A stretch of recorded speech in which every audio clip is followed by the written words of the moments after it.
Hello everyone, welcome back on this channel. Here on the screen you can see that I have an Excel workbook, and if I click on any of the cell where we have the data, like in the cell B3, so if I'll double click here to edit it, you can see that there is a pop-up which is showing that I cannot edit or do something with this sheet just because it is protected or it is in the view only mode. Okay, I don't have the access to edit this file.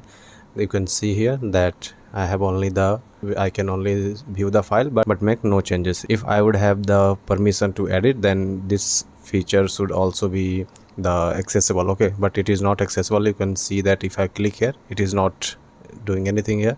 So what's the solution of it? So the solution is very easy. Just go to the file tab, and this is a window which will open. Just tap on the create a copy, and again you will have these two options, and in these two options better option is the download a copy. Press on that. So once I'll press there, I think it is being downloaded, so let's wait here. It has been done. So now let me click on it.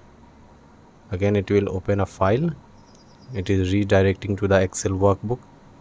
It is not opening right now in the Excel web. Okay, so now what I can do, you can see we have the same data, name, salary. Just press on enable editing, and after that I can check that whether it is working or not. So just after pressing the double click on the cell B2, I can see that it is editable right now. So if I'll put here 20,000, it successfully happened here. So you can see that now I can edit this file. So this was the shortcut or the trick, you can say, or the hack, you can say, that to edit any file which has only the view only mode or the access of any file in the Excel workbook. So I hope that you guys would have understand that how can we deal with these kind of files. If you guys have any doubt or something, please let me know in the comment section. Thank you so much for your time. Have a good day.